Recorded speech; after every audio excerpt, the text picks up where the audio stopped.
ಕೇಳಿದ್ದಾರೆ. ಇವತ್ತು ಬೆಳಗ್ಗೆ ಅದು ಯಾವ್ದೋ ಪೇಪರ್ ಅಲ್ಲೆಲ್ಲ ಬರ್ದಿದ್ರು, ಪಾಪ ಜಮೀರ್ ಹತ್ರ ಮಾತಾಡೋದಿಲ್ಲ, ನಾನು ಹತ್ರ ಮಾತಾಡೋದಿಲ್ಲ, ಕ್ಯಾಬಿನೆಟ್ ಅಲ್ಲಿ ಚರ್ಚೆನೂ ಬರ್ಲಿಲ್ಲ. ನಾನು ಕ್ಯಾಬಿನೆಟ್ ಮುಗಿಸ್ಕೊಂಡು ನಂದೇನೋ ಕುಟುಂಬದ ಕೆಲಸ ಆಯ್ತು, ಅರ್ಜೆಂಟ್ ಅಲ್ಲಿ ಹೊರಟೋದೆ. ಅದು ಬಿಟ್ರೆ ಬೇರೆ ಯಾವ್ದು ಇಲ್ಲ ನನ್ಗೆ. ಆ ವಿಚಾರದಲ್ಲಿ ಯಾವ ಹೈಕಮಾಂಡ್ ಏನ್ ಹೇಳಿರ್ತದೆ, ನಾನು ಚೀಫ್ ಮಿನಿಸ್ಟರ್ ಕೆಲವು ವಿಚಾರ ಮಾತಾಡಿದ್ದು, ಸಿಎಂ ಕೆಲವು ನಿರ್ಧಾರಗಳು ತೆಗೆದುಕೊಂಡಿದ್ದಾರೆ, ಪಕ್ಷ ಕೆಲವು ನಿರ್ಧಾರ ತೆಗೆದುಕೊಂಡಿದೆ. ಇಷ್ಟ ಮುಸ್ಲಿಂ ನಾಯಕರು ಟಾರ್ಗೆಟ್ ಆಗ್ತಾ ಇದ್ದಾರೆ. ನೋ ಮುಸ್ಲಿಂ ಕಾಂಗ್ರೆಸ್ ಪಕ್ಷ ಮುಸ್ಲಿಮ್ಸ್ಗೆ ನಾವು ಸಹಾಯ ಮಾಡಿದಷ್ಟು, ರಕ್ಷಣೆ ಮಾಡಿದಷ್ಟು ಪ್ರತಿ ಒಂದು ಸಂದರ್ಭದಲ್ಲೂ ಕೂಡ ಬೆನ್ನೆಲುಬಾಗಿ ನಿಂತಿರೋದು.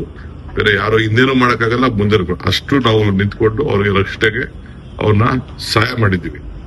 ಒಂದು ಸೀಟ್ ಅವ್ರದಲ್ಲ, ಸೀಟ್ ಅದು ಈ 30 ವರ್ಷ 40 ವರ್ಷದಿಂದ ಶಿವಶೇಖರಪ್ಪ ಕಾಪಾಡ್ಕೊಂಡು ಬಂದಿರೋ ಜನಸಂಖ್ಯೆ ಇತ್ತು, ಕೇಳದ್ ತಪ್ಪಿಲ್ಲ.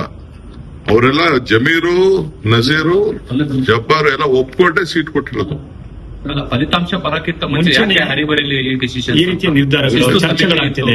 ಕೆಲವು ರಿಪೋರ್ಟ್ಸ್ ಬಂದಿದೆ, ಆ ಪ್ರಕಾರ ತೀರ್ಮಾನ ಮಾಡಿದ್ದಾರೆ. ಮತ್ತಷ್ಟು ಸುದ್ದಿಗಳಿಗಾಗಿ ನೋಡ್ತಾ ಇರಿ ಪಬ್ಲಿಕ್ ನ್ಯೂಸ್ 24x7.